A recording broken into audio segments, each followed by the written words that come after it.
I think a lot of people are scared to just talk about like the failures of business and like the negatives of business. Yeah. Everything's always, oh, how's it going? Oh, it's good. Yeah. Good. Yeah. It's like never like, oh, cash flow is tight. Oh, okay. Well, what do you do for cash flow? How did you correct it? Hey, if you were running in the same kind of business, what would you do? And you've got so many amazing people around you. It's like, why not use our resources? Why not use their brain, use their experience and learn from it? Yeah. A lot of times I see so many.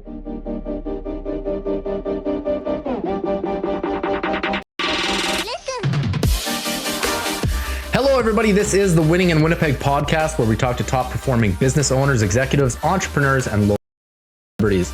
We get to learn who they are and how they think, and we get to hear their perspective about what's really going on in Winnipeg and their business. Today, I have the pleasure of speaking with Ian Lee. Ian is the founder of Avo Solutions, a Winnipeg-based security solutions company that specializes in commercial video surveillance, access control, and alarm systems. Ian is also the CEO and founder of Flow Analytics, a tech startup company that works with cameras and AI to optimize traffic for all sorts of applications. We both have a football background, and I'm looking forward to business, life, and how he's been able to navigate the tough world of starting and operating businesses. Ian, thanks for being on the show. You nailed it. I tried. Nailed it. I tried. I don't nail everyone. Yeah. That one I felt good about. That was really good. Yeah. First take, everything. I worked on it for a long 2 minutes. Yeah.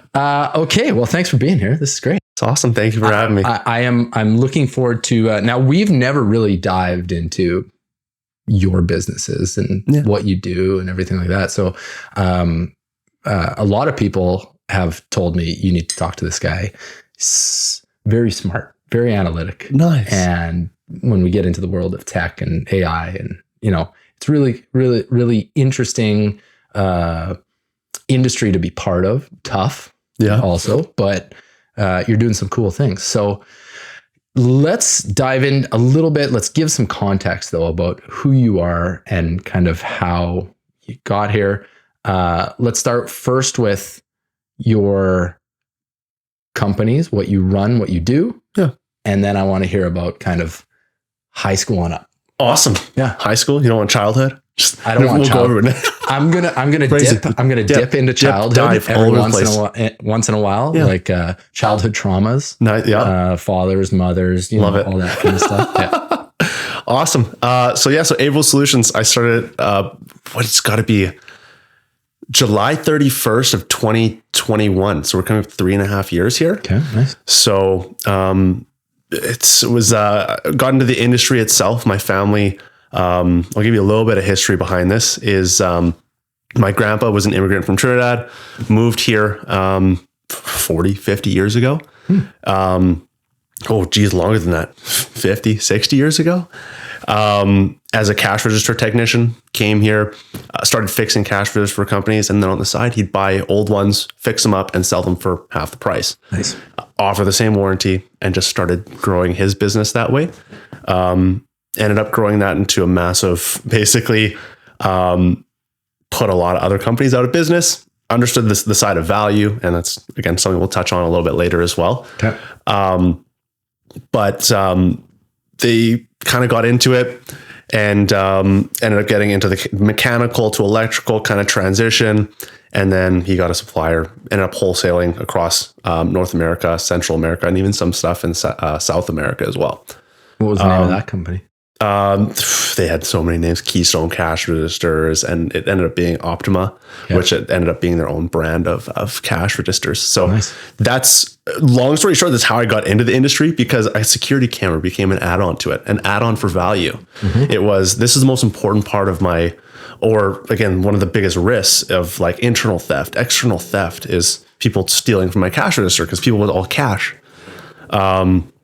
So they started looking at, okay, how do I add on this camera? And it was just super expensive to do. So back in the day, like, okay, let's pick up this camera, let's put it into our system, and then we can sell that as an add-on. So my dad and my uncle ended up actually running that company with my grandpa, and they got into the video surveillance side of it, and then slowly got into the access control side of it because of it. And they're doing a little bit more of kind of the smaller, some medium to large, but it kind of became into like that. What's the word for it? Commoditized. Exactly. That's the word. I listened to the word so many times, it doesn't come to me right now. Yeah. I do it all the time. Right? It's just like, wait a minute, that word, so unfamiliar. And then I make up new words. Yeah, exactly. We'll call that one a whole new word. Mm-hmm. So the whole industry is cheaper. It's a race to the bottom. It's a lot of overseas competition where people are just like, hey, I can go get this look at Costco right now. You can go to Costco system I can get an IP cam for like $69. $69. You can get, a 16 channel, 16 camera system, and it became commoditized. It was so inexpensive to do it. Yeah. And no one was really separating themselves. It was like, okay, everybody can provide good value. Everybody can be trusted. Everybody can get the job done. But cameras just became cameras, just watching something. Sure. Right. And, so business was okay. So for a while. And then the pandemic hit and I was like, you know what, guys, I want to get into like the real high value of things, but I don't think we can do it in the Manitoba market. Just based on, a commodity. Like we can't do it that way. So we have to look at a higher end product, change a business structure that we can be more competitive price wise and find that true level of value. Mm-hmm. So now we're no longer selling apples to apples with everybody else. Now we're selling apples or selling oranges when everybody else is selling apples. Okay. So we're taking a video surveillance solution that has analytics. So now instead of me going in when somebody says, hey, I got theft in my yard, I need cameras. I say, okay, well, what's the issue? Oh, people are breaking in and stealing. So the issue, the solution to it is not, hey, let's put up cameras. Let's identify somebody coming onto my lot and scare them away. Now we've got a solution versus just a Band-Aid. It's like, okay, a little bit of peace of mind. I can watch it happen, but is that really peace of mind? Is that really a solution? So that's kind of where we got into it. And part of the value that I got from my grandpa was just finding value in things that if I can find something and give you the same value or higher value for a lower price, or again, way more value. And yeah, you're paying a higher price, but the received value is way higher. Yeah. So that's what we've gotten into, and it's been incredible. And then the access control side of it as well has been awesome, getting into a whole new cloud-based management, different products so we can like really innovate in how we can do things. So that's kind of with Avo Solutions. Yeah. And then that's kind of become my specialty is analytics behind video surveillance. Does that is that how everything tied into Flow Analytics? That's exactly where it came from. So the idea actually came, a neighbor of mine in my condo community. He worked for the Winnipeg Jets, and he's like, Ian, I remember you telling me something about some analytics, and we've been looking at people counters for so long, but it's expensive to do it all different spaces. I'm like, you know what? Let me take a look and see what we can do with cameras. If I can write a rule that says, hey, if somebody crosses this line, let's count it as one. Let's display it and give you some information on it. So that's where the idea came from. So we started using some platforms not really designed for it, ended up manipulating it a little bit, and now we provide real value for it's the Iceplex or Hockey for All Center. They keep changing the name all the time. Yep. But we ended up providing them all this information, and so we ended up basically camera identifies, draw a line across it. Person comes through and we count it as one, and we ended up giving them all this information for their front door, different areas of the arena where people are interacting, like their restaurant as well. So that's obviously pretty crucial information. Know when people are coming into your restaurant, when it's busy, when it's not busy, other than sales. Interesting. So that idea came about. We ended up giving them information. They thought they were basing all their advertising and everything based on 500,000 of traffic. They were actually 40% higher. Huh. And when you're looking at marketing sales, and you're looking, okay, we're actually advertising to 40% more people. Mm-hmm. And now you can go to your advertisers and say, hey, you're actually getting way more traction. So now we're providing more value. They can charge more. Yep. And this is right before they renamed it to the Hockey for All Center with Scotiabank after going from Bell MTS Iceplex. Yep. I don't know the figures on it, but I'm assuming with 40% more traffic, definitely paid off the system. It wasn't too much. Just a little bit of software included into the system. Yeah. So, okay. So that's where that idea came from, and it's been a little bit of a journey so far. So we've definitely, I've heard that multiple times, but it seems like it's picking up a lot more traction. I've heard it coined value stacking. Yeah. Right. You're just finding what can I offer for either the same price or even less. Absolutely. Right. And then you're differentiating yourself from everyone else, which is fantastic. That's really cool. So it's you don't want to be a commodity of adding a little bit more and then, okay, we can do it for less. That's a little bit more, less. We're trying to create something completely different that other people aren't offering. Yeah. And now we're not selling against everybody else. We're providing something completely different. Yeah. Which separates ourselves, which is awesome. The first thing I think about is how long has this technology been around? Like when we think about, say, all the cameras around Europe, Yeah. right, that are doing facial recognition, doing, they monitor. There's even stuff about how long people are sitting in a coffee shop or, stuff like that. So what was your really big foray into thinking like, okay, this is a cool idea. How do I do it? We just really try to simplify it. Anytime you get into video analytics, the amount of data that you're processing on an ongoing basis, it becomes so large. You need an on-site server. So a lot of these statistics that you come out are either from like big, like Starbucks. Hey, we can afford to do a couple pilot projects in some locations, and then we'll just use a big paintbrush, paint it across, and then just use that as our statistics of like, hey, this is how long people are here for. Okay. Not real world, real information. It's kind of just a little small sample size that they're going to use to kind of base their business on. Little sample. Yeah. So what I've tried to do in it is utilize all the technology that's there, manipulate it in a way, and collect it and provide value in the sense that we can present it and analyze what's going on. So instead of us using, hey, we're gonna rewrite everything. We're gonna say, hey, we're gonna write our own analytics. We're gonna write our own data collection. We're gonna write our own online dashboards and everything. We're gonna use open source. Yeah. The world of open source now is incredible. What you're able to manipulate and just transfer between platform to platform. So for us, we're using just onboard analytics. It's just line crossing, and then we're just using that just to say tally one. Yeah.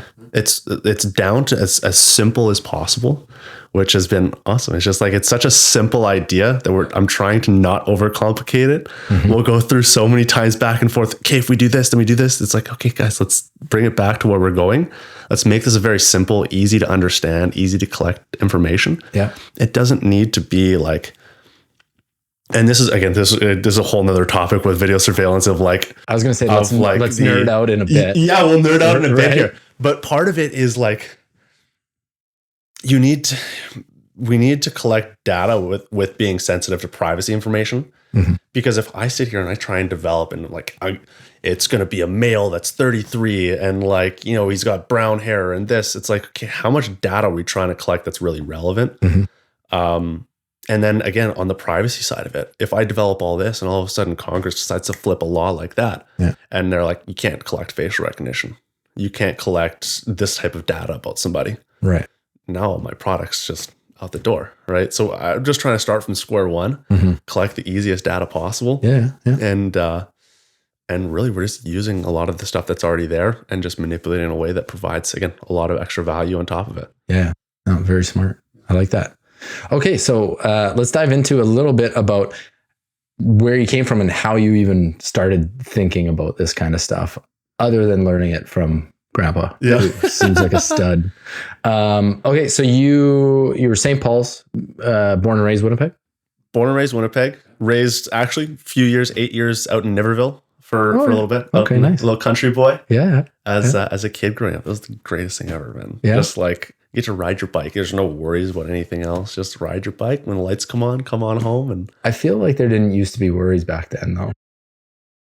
I'm sure there was, but we just didn't hear about it. But now we're inundated with like fear mongering. So now kids can't do anything, and you get CFS called on you if you let your kid walk to the store. Right.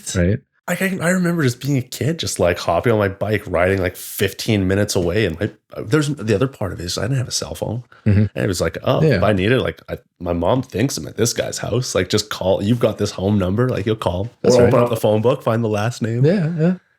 All these crazy. I would even contemplate moving out. Like if that was still the life out there for my kids and like my sanity, and just be like, I can't do you guys right now. Can you just... I'll go outside for a few hours. Yeah. I would move to this small town. Yeah. Probably. I as a kid, loved it. Yeah. High school, maybe not as much in terms of like other external things that you could be doing. When did you move into the city? High school. It's grade 10. Okay. Moved in. So St. Paul? Miles Mac for 2 years. So I was tried to be an athlete. Yeah. So I actually played volleyball growing up and football. Unfortunately, both those seasons were at the same time, so I did a lot of flip-flopping. Yes, yeah. I got kicked off the volleyball team because I wouldn't come to practice. See, I'd be like, I'll come play the games. So it worked for a little bit, and then they were just like, listen, it's hard. Yeah, it's not working. And I played soccer. And you played soccer. Yeah, which is at the same time. Always at the same time. Fall. A lot of some seasons were in spring, which are nice. Indoor soccer is awesome, dude. Love it. I did do a lot of that growing up. It's good. Yeah, it's fun. Awesome. So yes, I moved there. Miles Mack had a great volleyball team, had a really good thing with club volleyball. So I ended up knowing a lot of people at Miles Mack. Nice. Went into their IB program there. Was not the greatest student going there at all. Yeah. So 10, 11 grades were tough, but played a lot of volleyball. Grade 10 was awesome for it. Grade 11, we had one of the best varsity teams this province ever seen. I think we went 58-0, never lost a game, went to the States, won tournaments. It was crazy. Legit. We had a great team. Yeah.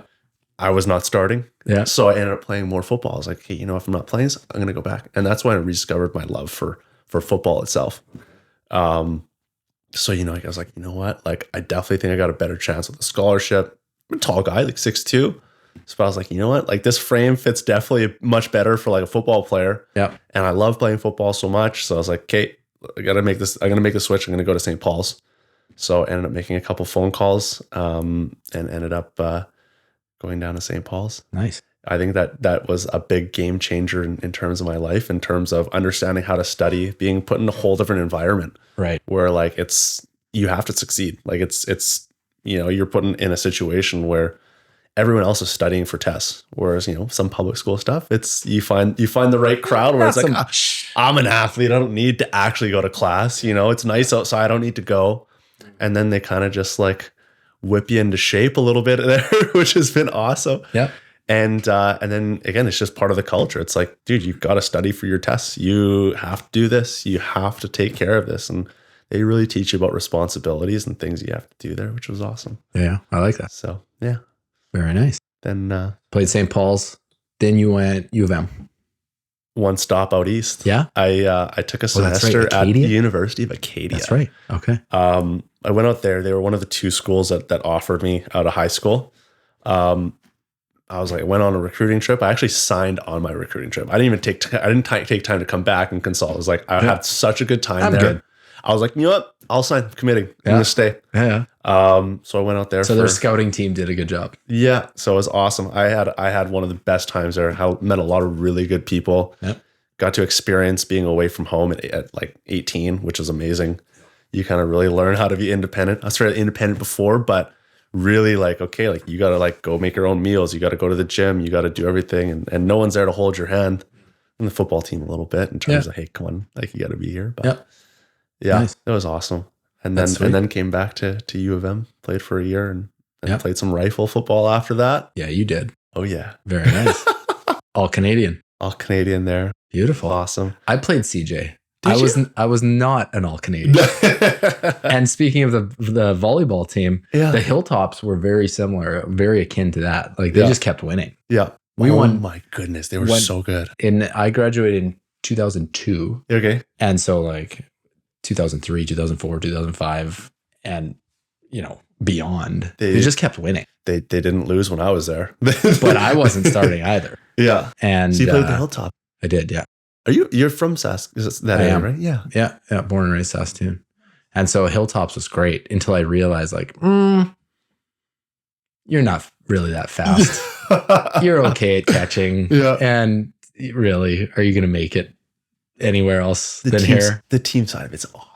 Oh, yeah. I love it. Oh, yeah. I love it. Yeah. You don't see the life lessons that come from that either until like after you get older. You're like, oh, wow. Like that just in terms of camaraderie and like how to build a team and how to like, I think the football locker room is so special for that because you get all different walks of life. Yeah. I remember playing out at Acadia my first year. So St. Paul's, you get fairly the same group of guys that are going there. Similar. Yep. And then you go out to Acadia and it's like, I got guys from like, there's a guy from Brooklyn on the team. There's guys from Ottawa. There's guys from BC. And then there's the local guys are just like, this is where I grew up. This is awesome. This is where I'm staying. Yeah. And then you get offensive linemen who are a total breed of their own. Yes, they are. Kickers that are a breed. And then you it's just totally different and different mindsets. And you're playing so many little games within a game, right? That's right. Yeah. It's almost, there's a hierarchy in there. There's awesome. You learn how to socialize. Yeah. The power dynamics is actually really cool in a locker room. It's incredible. And like you get different position groups and you need basically everything to work together. Like it's offense, defense. Dude, we're never on the field at the same time, but we're all part of the same team. whole different departments. You translate that to business, right? Yeah. And it's like you get so many different personalities.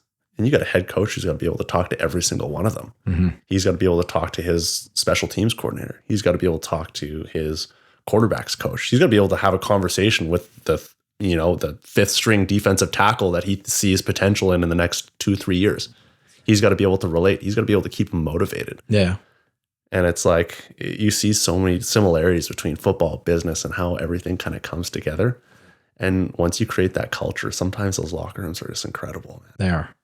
Yeah, they're really fun. Yeah. Now, when was that moment? Did you have a moment where you realized like, okay, I'm done?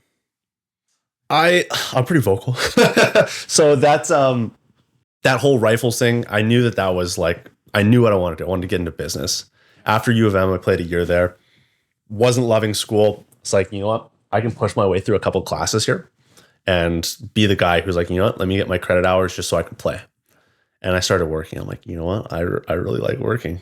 I don't think that I want to do this. I think that I want to get into business. This is more of a passion.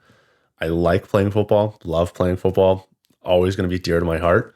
But I was like, this is the time that I'm going to do it. So I ended up, going to play rifles where I was able to work, be able to do all that stuff. So first year, awesome, was an all-Canadian. Won a few awards there, which was great. And it's like, okay, great. I can still do this at a high level. And then what happened was they let go of our coach. And one of the board members kind of forced his way in to be a head coach at the time. And I was like, man, this is the best season the Rifles have had, 4-4. Like we played the Hilltops in the playoffs first round. And like, we did really well. We had a pretty young team. Hilltops, typically a lot of 4th, 5th year guys. We had a really young team. A lot of guys from Manitoba. We'll play U of M in their 3rd year or something like that. So, okay, my eligibility is already starting to run. Right. So a lot of guys go there. And it's not really the culture to come here to play. Yeah. So we ended up growing it. Like we're 4-4. I'm like, this is awesome. Things are going really well. Everything's feeling good. And then it felt like this board member just was like, okay, no, this is like, I want to take over this team. I like the direction that we're going on. I think that I can do better. And like, just in terms of just like coaching staff, like I personally felt like I wasn't getting what I needed out of it. And yeah, I was like, I made it pretty known. I don't know. Receivers are known to be a little prima donnas. So I don't know. I was not happy being part of the organization in the direction that it was headed in. Yep. And made some comments to some of the other coaches, just raising my concerns. And I was like, look, guys, like this is not great. Like we went from having like a pro wide receiver coming to help out at camp, at practices, to me having a librarian who I'm teaching how to coach. And I'm like, guys, like this is not the direction we need. Like I get your boys and I get you want to enjoy coaching this football team that's on its up. Yeah. But like I was bringing a librarian to be my receiver coach. Not I was like, not the best move for the team. Oh, yeah. And it hurt. So we made a comment, me and another the quarterback on the team at the time, we made a couple of comments, just addressing concerns. They didn't like it. And they said fit in or basically like F off. And we ended up leaving, got released. And I actually tried to go play for the Hilltops. I got on a phone call with Sarge. I'm like, hey, can you guys pick up my rights? But the Rifles actually ended up holding on to my rights, so I couldn't sign anywhere else until the end of the season. Come on. It's so weird how you never know how that's going to end. I could have never pictured that was my last game, my last snap was ever going to be my last snap. Mm-hmm. And I definitely have taken moments where I sat there and reflect. I'm like, man, out of that entire football career, that's just kind of how it ended. Yeah. And it's like, you're never going to, like, it's so rare to get that like send off of like, oh, we won the championship. I played my best game. And I'm out. And there's that mic drop moment, right? Yep. It's just like, it never happened. Right. And like, it was just like, that's just the way the cookie crumbled, and just kind of moved on with it. And yeah. I still definitely hold a little bit of resentment towards it. But I mean, like, at the end of the day, like I wish like the Rifles would do well. Like, I mean, it's great for like the football community, great for all the kids and everything. Yeah. Well, they've had some good years, right? In the last little bit. And it's the same coaching staff that was there when I raised concern. And up, down, all over the place. But I mean, yeah. It is what it is. So you recognized, I'll call it relatively early on, that like experience and just you loved business, you loved working, you loved doing shit, probably figuring out problems. Yeah. I'm guessing that's one of the big ones. Yeah. So you dive into working, you go work for someone somewhere? So this is, again, fun part of the story. Okay. So family was in the business, again, doing a lot of the kind of media, working with the commodity product. Yep. And they were working with a little bit of the higher end product. And so I was working with them, learned how to fix cameras in the back, all the way up to now just starting in sales, and was learning a bunch of the product and everything there. And what did you think of sales when you were getting into it? I was the laziest salesperson, man, when I first started. I was so lazy. It was, I think it's hard because, like, even if you take, like, I've taken business courses and stuff like that, but they don't teach you how to just pick up the phone and be ballsy. Mm-hmm. They to feel comfortable doing it. It's some of those things you just gotta, like, I love explaining sales to somebody because, like, you can learn sales in a classroom. Like, you can go take a course and everything, but, like, it's kind of like swimming. You're not going to learn until you jump in the water. You're going to try, you're going to splash around. You might swallow a little bit of water and you might have to start in the shallow end. Yeah. But it's one of those things you got to jump in and learn. You can't learn to swim in a chalkboard alone. I realized that I had somebody, when I was firefighting, I had somebody, a coach of mine, be like, you speak like a firefighter. And I didn't know what the fuck that meant. Right. So I was just like, whatever. Yeah. And then I thought about it a little more. And then I started studying sales and marketing. And then I realized, okay, you need experience. Yeah. I picked up a telephone sales job for subprime auto loans. That's awesome. Off of Kijiji. That's awesome. And I just, like, from 6 to 10 most nights, for I don't remember how long, I would just make calls. Yeah. And just subprime auto loans. And it was just, I ended up giving, like, I was giving medical advice to people over the phone, like I was just connecting with people, really. Yeah. I don't know how many sales I made, that's for sure. But it definitely, you get over that voice in your head, the fear and the fear of rejection. And even just, like, you start to hear the same stuff over and over that follow most sales calls and stuff like that, right? So you're right. I think it's experiences and reps. That's what it is. It's reps. You have to feel comfortable. You feel relaxed. Like, even now, like, I haven't done very many podcasts or anything other than, like, those morning conversations maybe you record with your friends after, like, on a trip. It's like, oh, it was a crazy night out. Let's talk about it. Yeah, let's joke around. Let's make a podcast. Yeah. But even this, it's like whatever, half an hour in, I already feel way more comfortable and settled in, right? But I feel like people are just kind of scared to make mistakes. Especially in sales, right? Yeah. It's, oh, what if I mess this up? What if I mess this up? Mm-hmm. What about the other side? It's just like, and a lot of times I just call it as I see it. And, like, just being able to be yourself has been amazing for sales, and just be curious. Yeah. That's the other part, just being curious.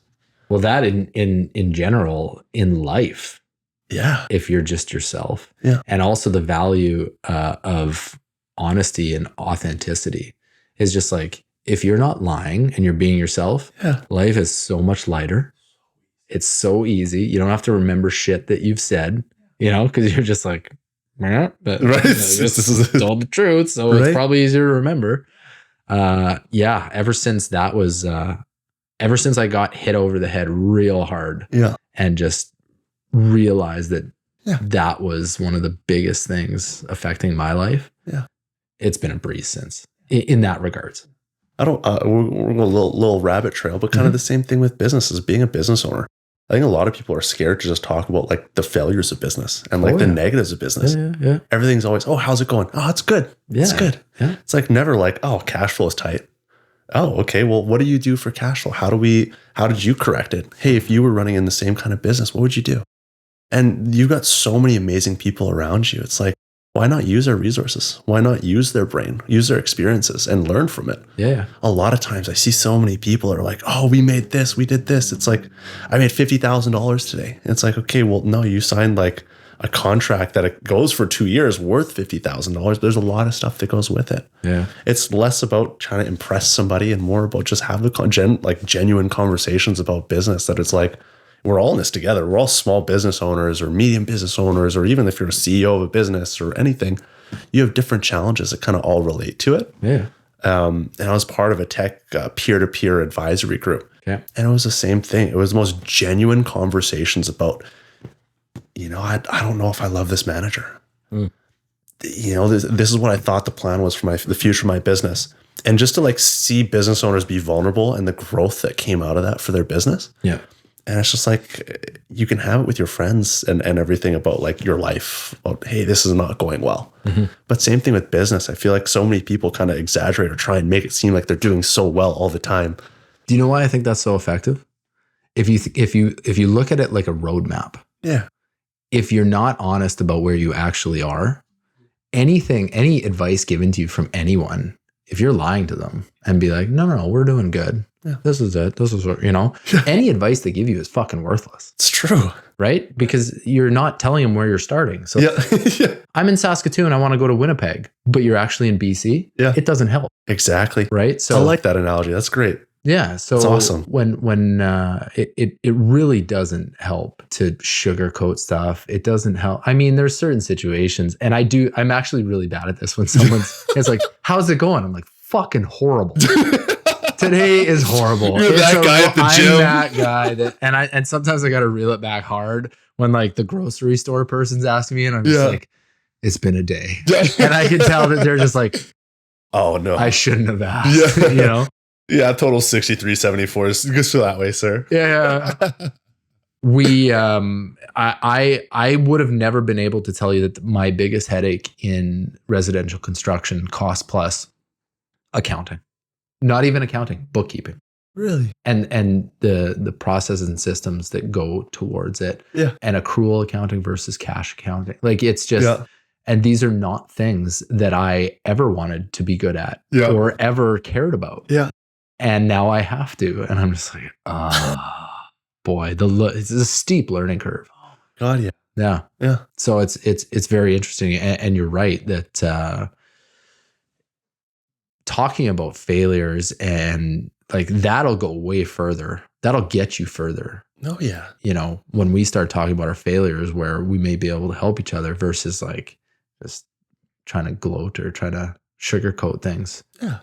It's you again, it's just you learn so much from failures, and there's so many people who've gone through the same thing. So many people who have treaded the same water that you're trying to tread. Yeah. And it's just being honest and like there's a time and place. Grocery store, maybe not the best place. Sure. Yeah. But yeah, it's I think that just embracing a community and being able to be open, be honest about different things. You're not always gonna be perfect. Yeah. Hey, our processes sucked today. They sucked. Hey, this is what I think that we can improve on. How do you do this? And just having those conversations. It's awesome. Yeah. So when was there a light bulb moment? Was there a time? How did you figure I'm going to be starting my own thing? Was that always in the back of your mind? It was when things weren't going well.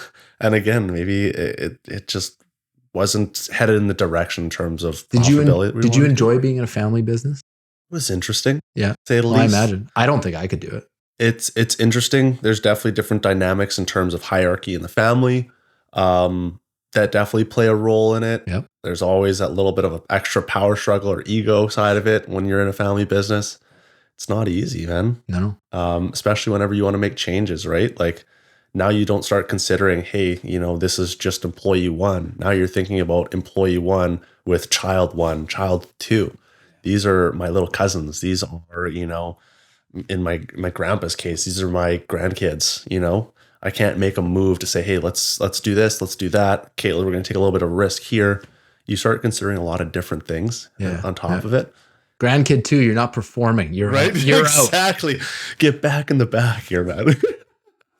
So there was changes that needed to be made at some points. Again, better or worse. I think maybe people sometimes in family businesses too, people get comfortable, right? Mm-hmm. I grew up, this was an awesome road. I got a summer job and never left. Or like, this is a great place for me to start, and just comfort level of like, we're humans of habit, right? We're creatures of habit where I got into a situation.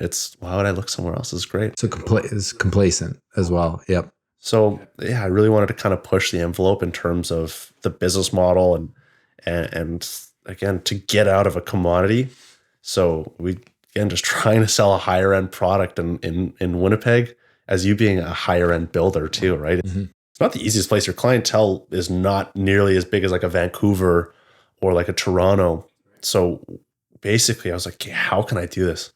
So I found a way to basically create like this super low overhead business structure that compensates on like straight commission and make sure people can get paid really well, and basically put in a really strong structure and just really tight operations that were able to sell below MSRP and compete with commodities, but offer extreme levels of value. I was like, okay, so we're going to be, again, like I said, oranges instead of apples. And we're going to offer it, or it's going to be more expensive. You're going to be paying like 10, 15, 20% more, but you're going to get 50, 60, 70,000 times more value in terms of what you're getting. And it's been an awesome journey trying to educate people and learn and go through that whole process. So I wasn't able to do it inside of that. So I had a conversation with my grandpa about it and said, hey, this is what I want to do. These are the changes that I would love to make. And I really see a big market in it. I think that the video surveillance, access control, I think this market's going to shift completely. And I think that once you get into the RMR side of it, once you get into cloud hosting and all this, you need to be very ahead of the game. One, to build it up and be one of the first to market to build that reputation. Yep. And then on the other side of it, you need to be flexible. You need to be able to pivot, and you got to be able to be light on it. And so I ended up making the change. This is right in the middle of the pandemic. So I'm like sitting there, I'm like, all right, I'm going to do this, whatever savings, ran it out of my house for a little bit. Yeah. So it was an awesome little journey to start it. That's kind of where the start came. And then what was the hardest part about starting? I think it was saying goodbye, to be honest. Oh yeah. To that company. I mean, like it gave me the start. They taught me a lot. And like wanting to go and start in a sense, it was kind of a competitor's company. But like, again, it's apples, oranges kind of thing. Yep. I was like, it's separate, but essentially like, this is what I think is going to be the best part for it. And, fast forward 2-3 years later, it's worked out perfectly for everybody involved. So my dad moved back to the POS side of things, loving the wholesale side. My dad loved the wholesale side to begin with. Okay. And then my uncle, who was also part of that, we're actually working a little bit together on some of these projects for his higher end clients, nice. Which allowed him the flexibility to do some other things with some Amazon reselling and things like that.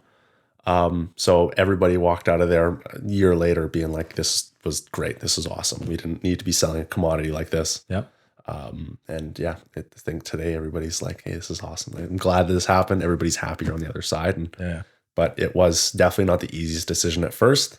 Definitely a little bit of conflict, ego stuff going back and forth. And sure. And so that was definitely the hardest part.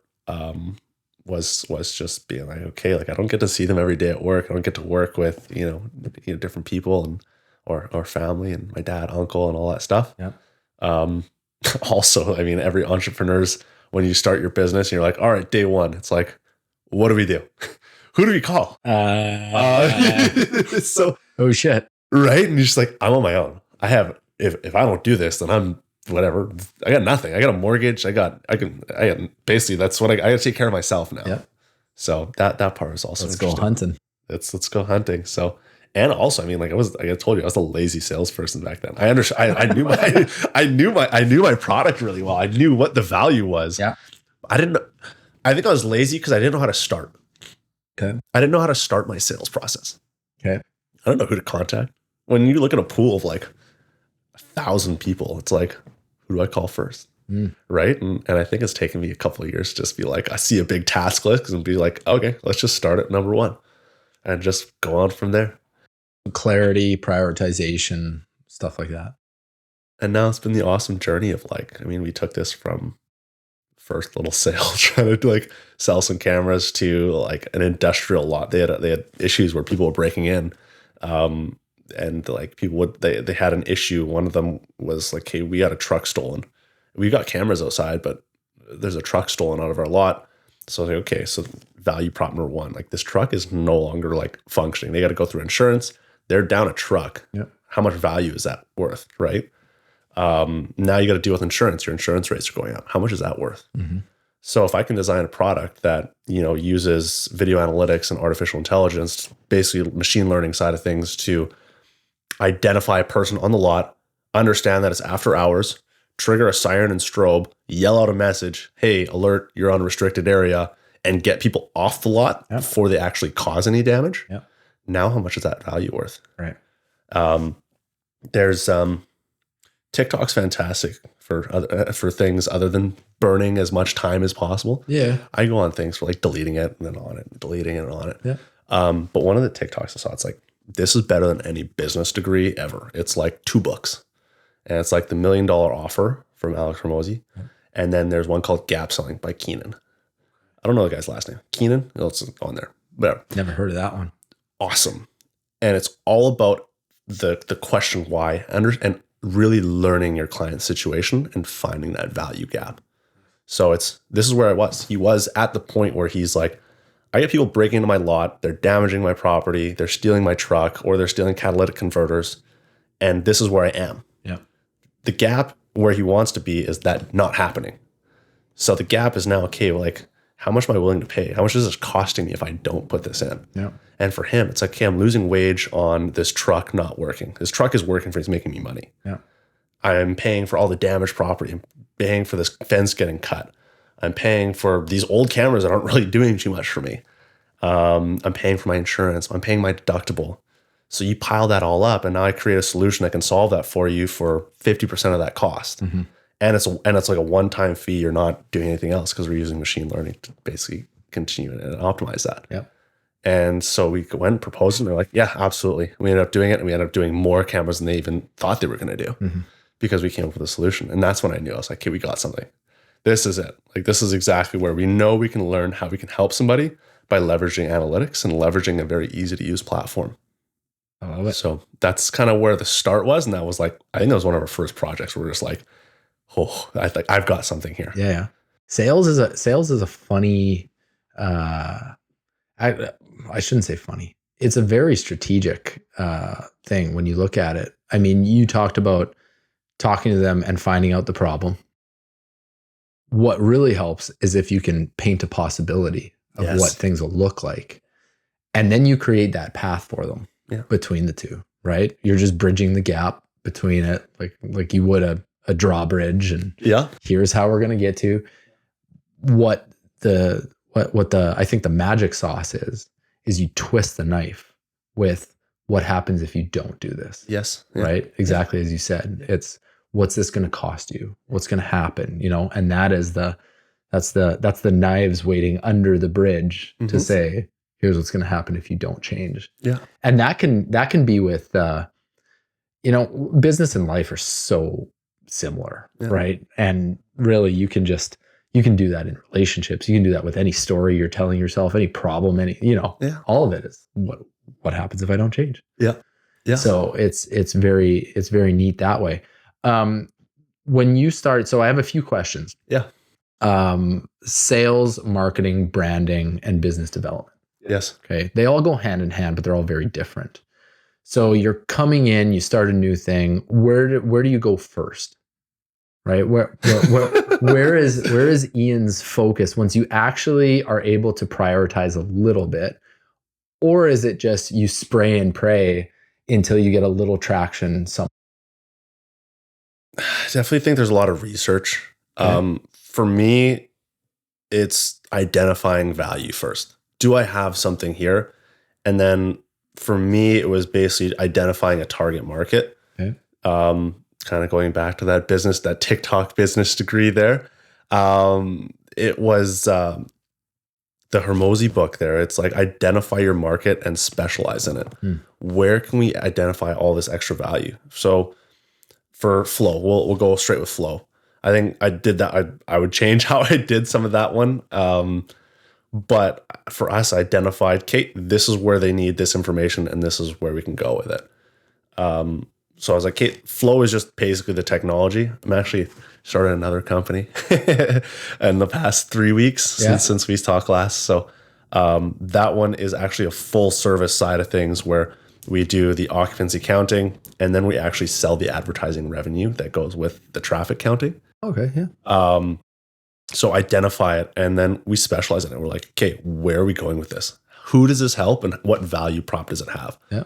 So for us, the first one we identify is government. Right now, we're going through this time in Canada where governments are like, hey, we want to improve way of life, but everything's so expensive. I can't raise taxes, and everything that's coming up that we have to fix is going to cost more than we actually had before. With inflation budgets of like, hey, this is going to cost us this much over 5 years. Everything's going up. So it's like, okay, how do we add revenue? This is a big sensitive topic right now of how can I add revenue for government facilities? And how do we keep these things maintained? So you take a community center that's got a couple hockey rinks in it, for example, duplicate exactly what we did at the Iceplex. Now we can put up cameras because we have this high traffic facility where, believe it or not, there's 1 or 2, 3, 400,000 people coming annually. And there's, maybe a general manager who has to look after the rink, kind of answering the phone if somebody wants to put a billboard up or on the rink. Yeah. Versus, hey, how can I use this camera, give advertisers the information that they need of how many, the internet now, it's awesome. I can tell you who clicked on your ad. I can tell you how many impressions you got. Yep. If I just post an Instagram thing, I can tell you how many people watched my story, right? When you look at the physical in the advertising, right? It's like, okay, like, I don't know how many people come in here. Are you advertising? Like maybe it'd be cool. I got a restaurant down the street. Maybe it'd be cool to put something up in that ring. Yeah. But it's their idea. It's not no one's actually going to sell it. Yeah. So we're like, okay, how do we create this full solution? And how do we add this extra revenue for somebody or for the government? So this is kind of the concept is we take the occupancy count, we use that technology. Then we can say, okay, we've got a full advertising agency behind us. They're going to make phone calls all over the place. We're going to call local businesses right around the ring. And then we can even take it larger scale. It's like, okay, if I want to go to a larger entity and say, hey, how about do you want to advertise in 30 different community centers across Manitoba? Now that's a much different play because we're able to sell it across 30. Yeah. And Canadian Tire is going to look at it and they're not going to deal one-on-one with each individual thing. That's right. So now we can start adding this revenue, maintaining these rinks, reducing operating costs of these government facilities. Even if you look at it for like public transit and all these different things, even digitalization of downtown. How do we advertise this? How do we get across without commercializing too much, making it feel too commercialized? Like, I mean, this is kind of the issue one that we're looking at right now with like parks, right? If we look at, there's almost no advertising for parks when you enter a park, right? Yeah. We look at Assiniboine Park, beautiful entrance. How do we make something fit seamlessly in there that advertises for people while still, and then generating more revenue for the park that we can kind of add to the community without, again, having to raise taxes? It's paid for by your eyes. Just by attending the park, you're essentially paying to maintain or improve the park just by visiting the park. So akin to impressions and clicks. Yeah. When are you guys going to start scanning directional ocular? Are people actually looking at it? And that's one thing that I've been, when you look at billboards, right? Oh, yeah. It's there, but are people looking at it? Yeah.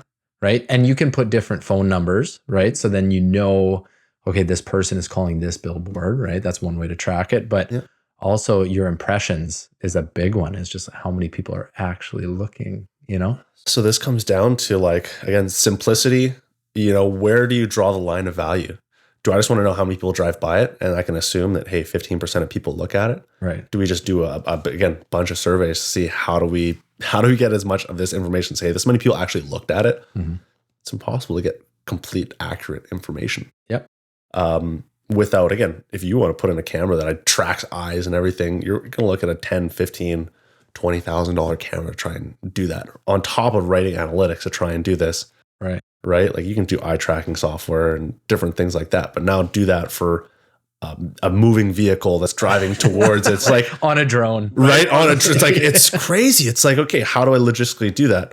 So the value of information, the cheapest way to get them the most value is, okay, I can just put up a camera on a pole, counts how many vehicles come in, and we can, again, give an average of how many, and then again, you can count walking paths, and then you can say, hey, there's X amount of people per vehicle. Yeah. Approximately, this is kind of what our number would be that we're saying. And again, you just outline it to advertisers and say, this is what it is. Yeah.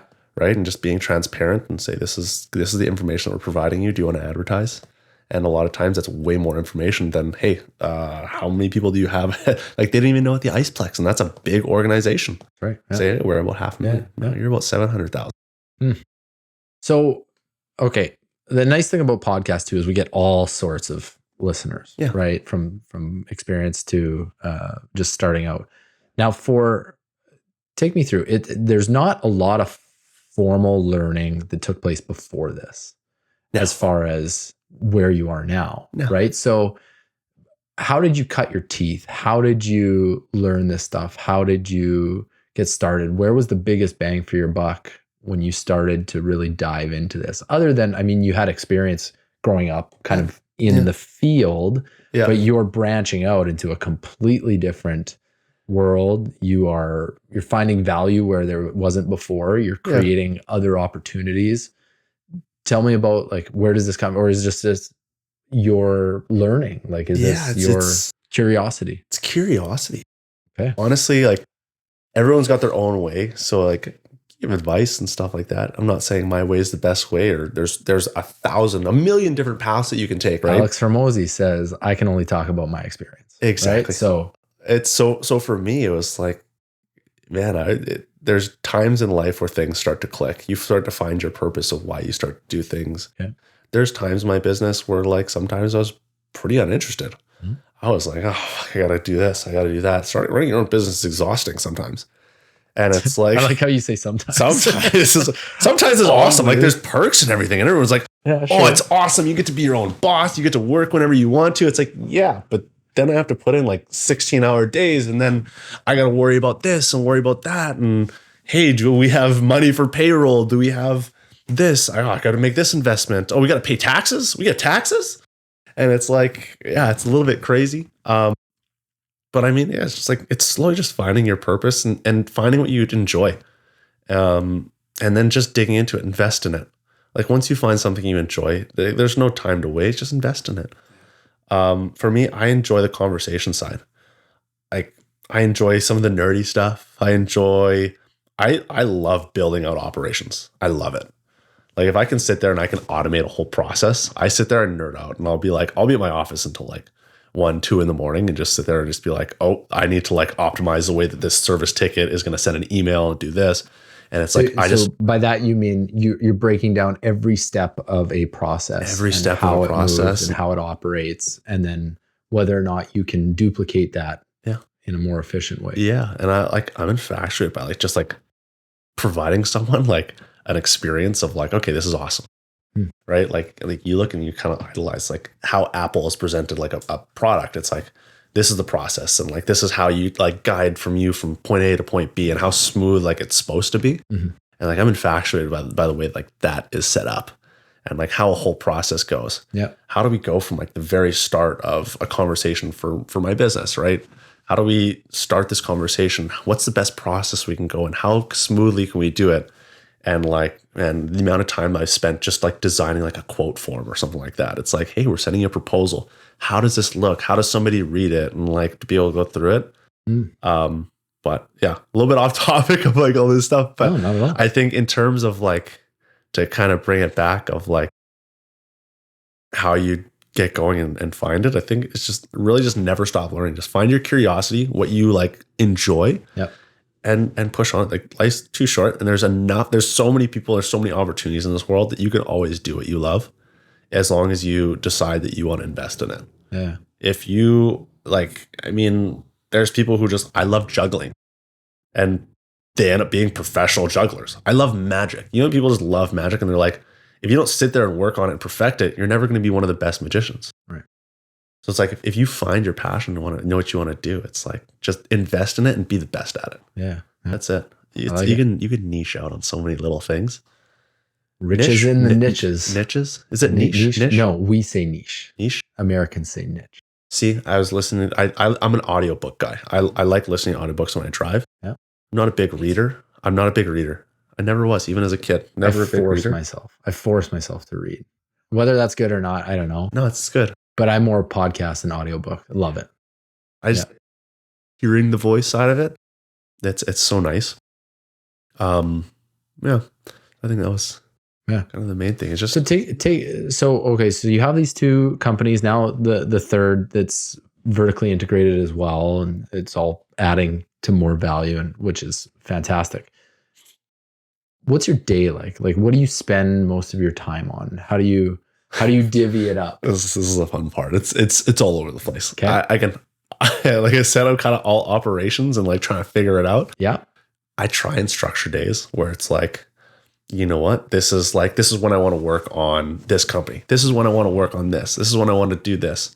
You try and like just put in sessions, and then everything in this business in business feels fire. boom, Okay, well, boom. there goes my day. Let me just work this out. Yeah. So I've definitely found a lot of value in the mornings. As I've gotten older, I would never imagine myself being a morning guy. Yeah. I enjoy going for a run in the morning. No one calls me. I enjoy getting to the office a little bit early. No one bugs me until like 8:30, 8 o'clock. And it's so nice just like having that time to yourself where it's like, okay, this is when I get to do it. Even with my girlfriend now, I'll like go to the office at like 6 p.m. and we'll just work there until like 10, 11 o'clock. And like, just like you need to find that quiet time to figure out how to work on it and get tasks done. Do you want kids? Yeah, I do. That's going to change.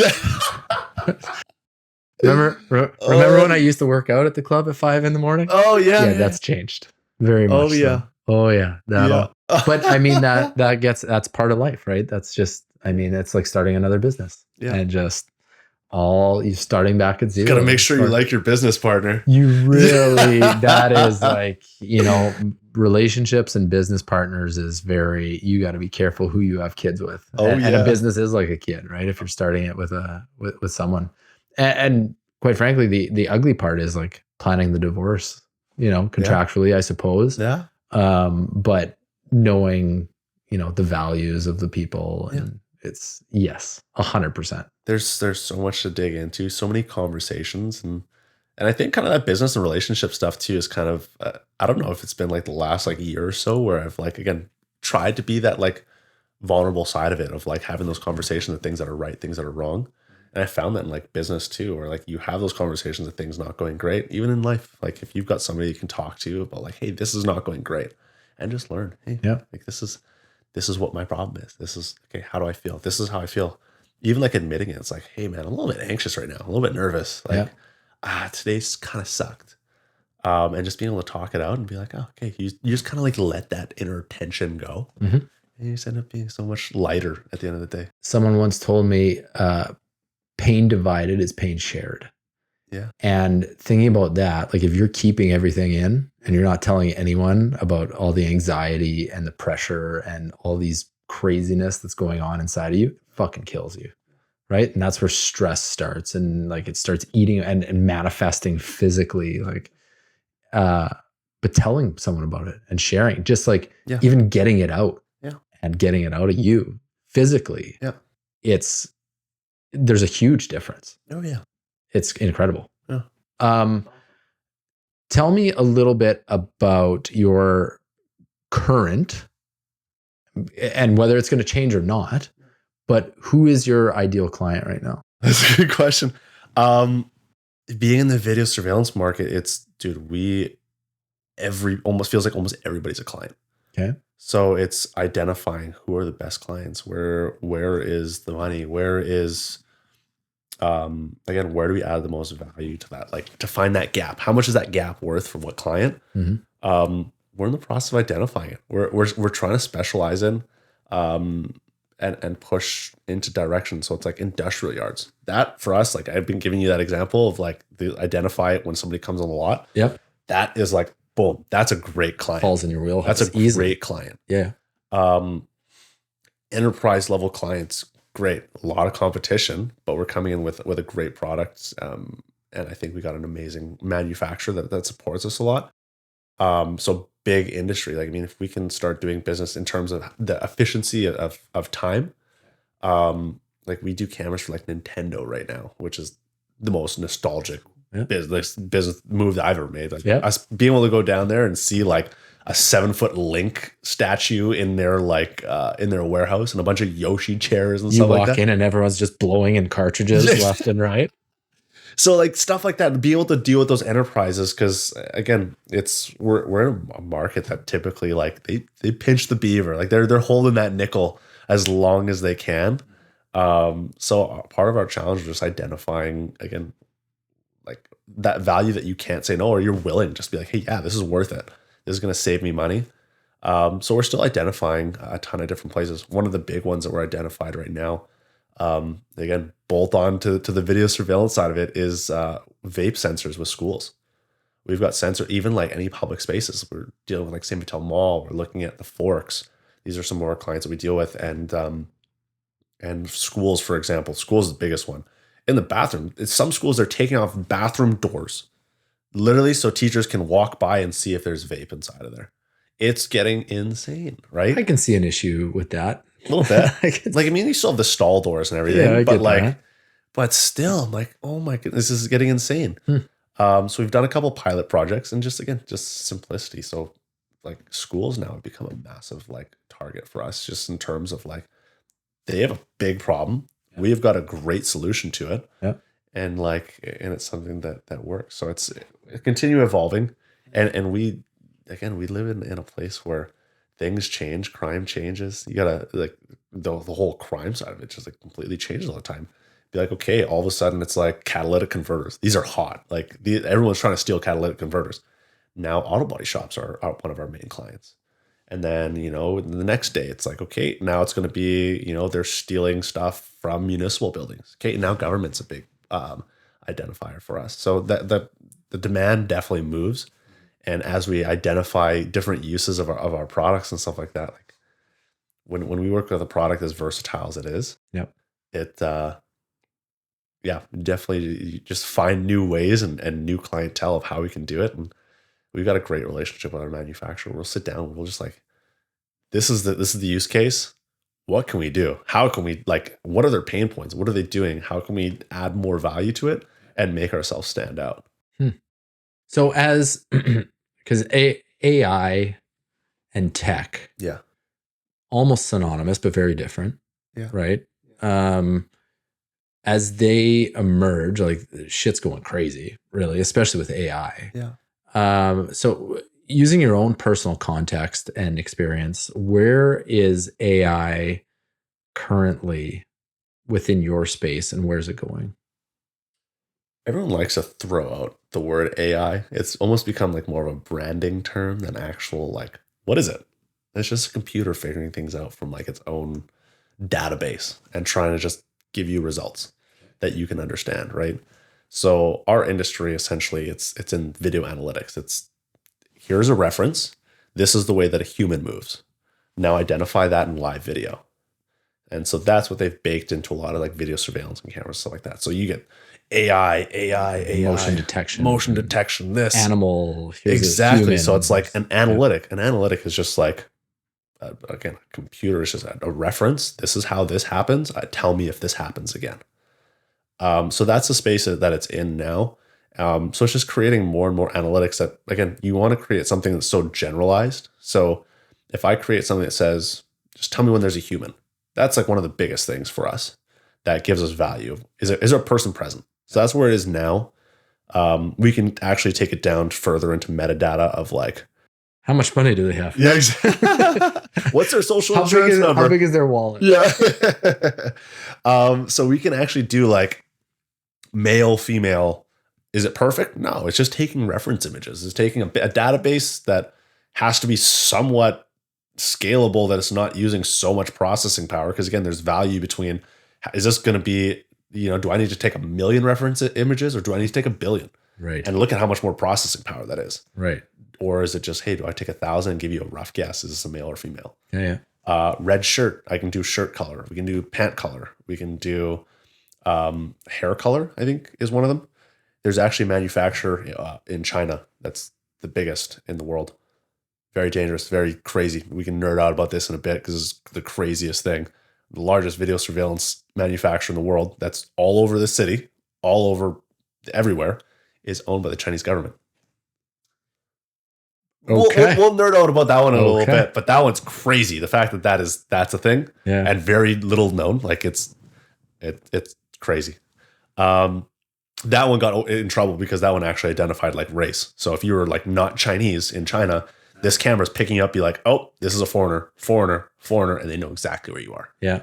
And it's just those type of analytics. So it's just like reference. So that's where it is now. There was another startup in Winnipeg that, again, really tried to get into the video analytics side of things, where they're like, we can take any camera and then we'll just use our server to overlay the image. When you're processing 30 frames a second and trying to tell me exactly what's happening in there, that's an insane amount of processing power. Yeah. And for a business to try and say, oh yeah, we're going to use this on, 40 cameras. Now, how big does that server have to be? Right. So my whole thing on it is simplifying it. Like, let's make it as easy as possible. What am I looking for? So it's like people. People is like the easiest analytic and that you can do the most with. Tell me if a person's here. Tell me if there's multiple people here.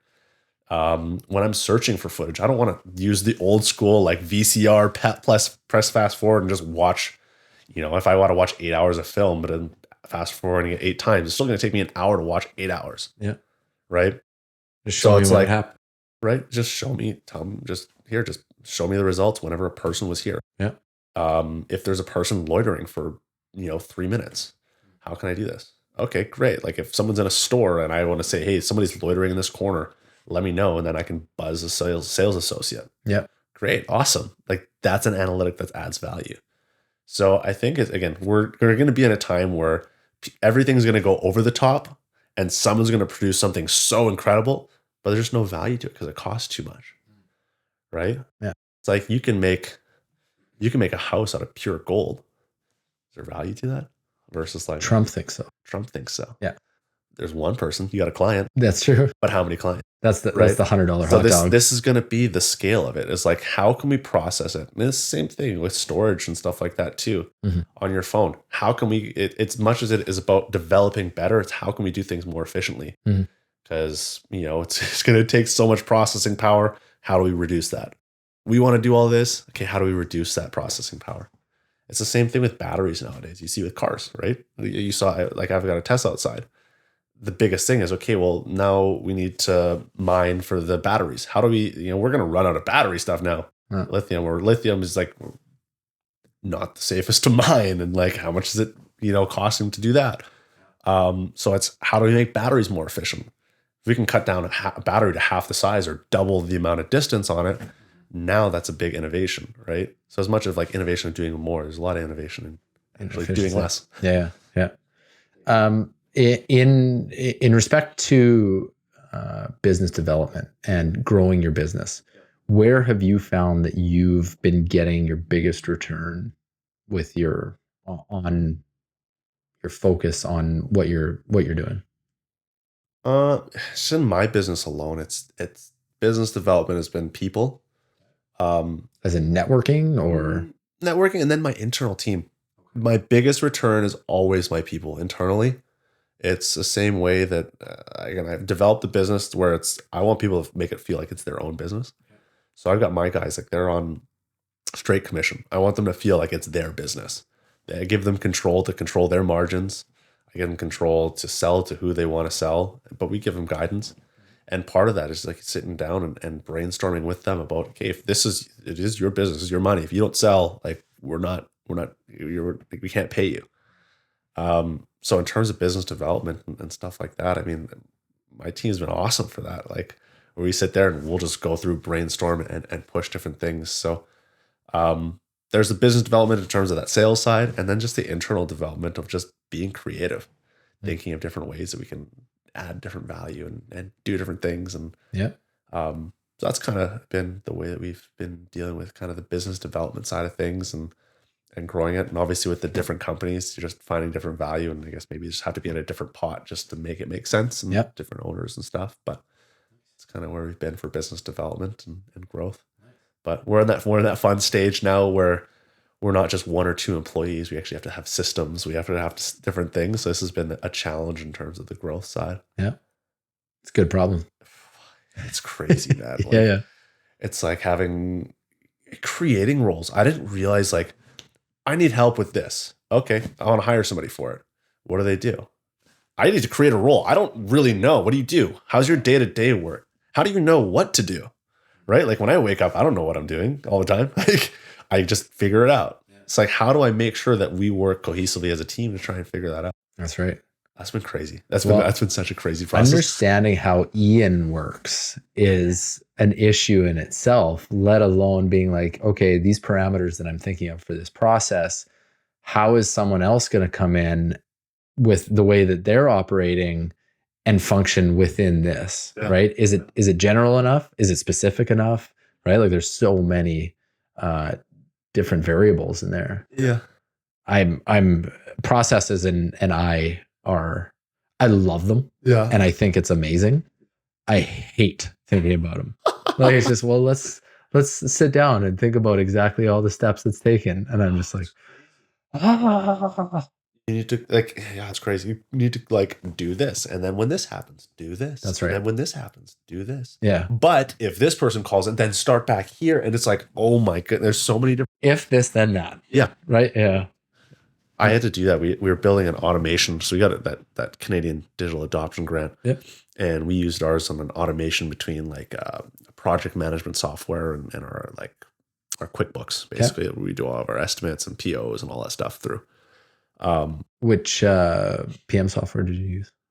So we used Monday. Okay. So we built out all custom boards with it and wrote custom integrations using Make on that. So it updates based on this. And if we save a PO and it's assigned to this project, then do this, assign this person needs to, and it's like, when I tell you, we do that in Zoho. Yeah. When I nerded out about the whole like process thing, it's down to like I've got an assistant who works in the Philippines, and it's down to like it creates her every task. Anytime something happens, it's like boom, here's a task. Nice. Here's a task, and it's just like immediate. And like it's that. What do you do when this happens? We've got it down to a science where it's like do this, and things become so efficient. Yeah, I love that. I wish I was there, and I wish I could say that I had everything figured out there. What is something that you failed miserably at? Oh, geez, man. Oh, man. I don't know. I don't think it's been failed completely miserably. I'm terrible at investing in marketing so far. I've been so bad at investing in marketing. What does marketing mean to you? Like, well, in what? In terms of like, I have trouble pushing out some like design things in my head of like I've redone my website 4 or 5 times. Like it's so bad. I'm like, I want it to look like this. I want this process to be like this. I'm like, wait a minute. No, I don't. I want this. And then I see a different website. I'm like, holy shit, this is way better. Yeah. We should do this. Yeah. I've gotten so much better now at like bit on the branding side as well. Branding side of like, what do we want? What are our colors? What do we do? How do we maintain this messaging? How do we have the same design from business cards to flyers to one pagers to our website? How does it make it all feel? I said Helvetica, right? Yeah. So it's like this small business. It's so hard to be like nowadays. It's so easy to make a small business look like a large business. Sure. Like for example, today we got a call, like a meeting booked tomorrow with a client out in New York, and like they're a big organization, and they're like, yeah, we just saw you got your videos on YouTube, and we looked at your website, and like we know you're in Canada, but you guys are the experts on this, and like there's thousands of companies who sell the same product that we do. They don't use it the same way that we do. Yeah, but there's thousands of people who are able to sell it. Yeah. And for them to find us and be like, oh yeah, we're using you, or Nintendo to be like, oh yeah, this is the vendor we're using for Canada. Right. And like you can make yourself look like such a big company these days. So that's some of, I mean, that goes hand in hand with marketing is you're communicating a message on whatever platform, right? So yeah. Why YouTube? What, and what other platforms are you using as far as that? We took training videos and just put them on YouTube. I'm like, man, people are looking for this stuff. Yeah. Like, let's just put it on YouTube. And like some of our videos get like thousands of views. Just like, hey, this is how to use this solution. Let's just make it easy. We mainly did it for our clients. Just like, hey, here's how to do it. Let's just put it on there. Yeah. I think it was also at the beginning of my, when I started the company, it just basically did it as like, this is one of my favorite terms, is productive procrastination, where you start doing stuff instead of the stuff that you should be doing. So you're just completely just working on stuff. And that was my thing. It was like, I don't know how to start sales. You know what? Let me give the best. Go do this other stuff. I'm going to make the best YouTube channel so everyone knows how to use all of our stuff. Yeah. That way, when I make calls, then I really have something to show somebody. Mm-hmm. And it was like, I was like, man, all you got to do is pick up the phone, man. Like, So that's by far my favorite term. And I catch myself on it all the time. It's Fair like, enough. Yeah. so What? I'm doing work. I'm working. Yeah. I had such a productive day. And you look at it, you're like, man, I made no phone calls. I didn't do anything actually productive. Yeah. So that one's my favorite. But yeah, in terms of the marketing side, that sucked is, dude, I got not rinsed. I think that I didn't understand it well, but like in terms of like advertising online as well, is understanding my business and target market. I didn't understand that well enough. Like I was mentioning, our clientele that we were talking about was like big industrial yards. So, and then just in stuff like food production, stuff like that. So one of our clients, Old Dutch, this is what I was thinking about after we spent like $20,000-$30,000 on like Google ads and like Facebook ads and stuff like this. Yep. Was like, if I was Old Dutch, where would I go to find video surveillance? Yeah. Well, I'm not going anywhere. I've got 20 people calling me to say, hey, who does your cameras? Right. You know, I've already got somebody who I can call. I'm not going online typing security cameras Winnipeg. That's what somebody, you know, in their home might be looking for, or a small business where we don't offer a ton of value. Yeah. So we're spending all this money for all ththese clicks and people aren't like, they're not converting. We're not making much money on it. Yeah. And I think that's part of like, yeah, I don't it was definitely a struggle. And I lost so much faith in terms of like marketing and like, yeah. And then I had a conversation with a different marketing company. And this was the eye opener. It was just like, look, online advertising is not for everybody. What you need, what your online social presence is providing free value and showing that you're trusted. That's right. Has nothing to do with it. You're People the are going to authority. find you. People already like, if you're making all these calls to all these customers and they see your email, they see your emails that are coming in and they click on your link and they like, oh, wow, this guy knows what he's talking about. I trust this guy. I'm going to go spend the $20,000, $30,000 that some of these systems cost, $100,000. But it's a whole different way of looking at it. But you're immediately, like when you start, this is again part of the sinking and swimming. You can learn how to run a business on a chalkboard at school, or you can go spend $20,000, $30,000 on marketing and learn that that's not the best way to market. Right. So yeah.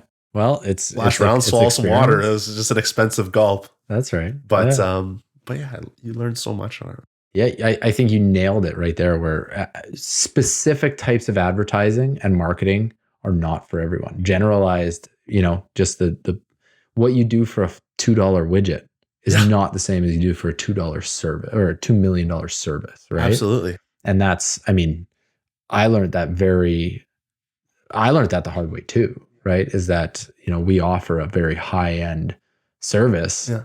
Well, no one's buying a $3 million home build off of one Facebook ad, right? It may draw their attention. It may be top of mind, but like, how long are we going to be hitting them? Yeah. Whereas when you talk to someone and it's like, why did you choose to build with that person? And this could be any industry, right? Why did you choose that person? A lot of what I hear is, well, I knew this person, or I trusted this person, or I you know, someone referred me to them. Yeah. And it's like people. Yeah. It's like, oh fuck. Okay. Yeah. Here we go. I love it. I love the whole, like, now I'm back on board. Like we this is part of our new plan of like our business development is like, okay, now like we've got a team of experts. Why don't we just share this online? Why don't we give some free information on how you can do things? How can you protect your yard? Different things. Like, I mean, the first time that I ever spoke at an event was the Assiniboine Chamber of Commerce. It was like a security expert. And we had a ton of local businesses come there and be like, what do we do? There's so much crime. How do we feel safe? And they're not looking for me to sell them anything. They're just looking for information. Yeah. They're going to make their own decision. They're going to ask questions. Yeah. And questions lead to results.